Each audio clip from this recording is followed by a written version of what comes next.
Hello అండి, నేను doctor Vamshavardhan P. నేను general laser and laparoscopic surgeon, Srikara hospitals Vijayawada and life care hospitals Vijayawada. ఇవాళ మనం అందరూలో ఐడెంటిఫై చేసే కామన్ ప్రాబ్లం గురించి డిస్కస్ చేద్దామండి. అది గాల్ బ్లాడర్లో స్టోన్స్, అంటే పసరతిత్తులో రాళ్ళు. ఈ పసరతిత్తులో రాళ్ళు అనేవి చాలామంది ఇన్సిడెంటల్గా ఐడెంటిఫై చేస్తున్నారు. అంటే చాలామంది ఈ మధ్య నార్మల్గా బేసిక్ మీ వర్కప్ చేయించుకునేటప్పుడు కానీ, ఏదైనా స్కాన్ చేయించుకునేటప్పుడు కానీ ఈ గాల్ బ్లాడర్లో స్టోన్ అనేది ఐడెంటిఫై చేసుకున్నారు అనమాట. ఇందులో మనం ముఖ్యంగా డిస్కస్ చేసేది గాల్ బ్లాడర్లో స్టోన్స్ ఉంటే ఆపరేషన్ అవసరమా లేదా, ఒకవేళ అవసరం అయితే ఏ కండిషన్స్కి ఎమర్జెన్సీగా ఆపరేషన్ చేయించుకోవాలి, ఏ కండిషన్స్కి ఆపరేషన్ అనేది కొంచెం పోస్ట్ పోన్ చేసుకోవడమైనా కొంచెం నెమ్మదిగా చేయించుకోవచ్చు అని వీటి గురించి డిస్కస్ చేద్దాం. ఫస్ట్ ఇనీషియల్గా గాల్ బ్లాడర్లో స్టోన్స్ ఆపరేషన్ అన్నిటికీ చేయించుకోవాలా లేదా.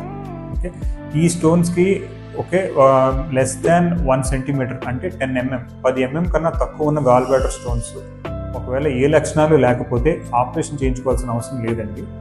కానీ ఏంటంటే మనం రెగ్యులర్ ఫాలోఅప్ చేయించుకోవాలి. ప్రతి 6 monthsకి 3 monthsకైనా ఒకసారి అల్ట్రాసౌండ్ స్కాన్ చేయించుకుని వాటి లక్షణాలు ఏమైనా ఉన్నాయా, పెరుగుతున్నాయా, తగ్గుతున్నాయా లేదా చూసుకోవాలి. మరిన్ని విషయాలు గాల్ బ్లాడర్ గురించి కానీ దాని గురించి తెలుసుకోవాలంటే ఫాలో అవ్వండి.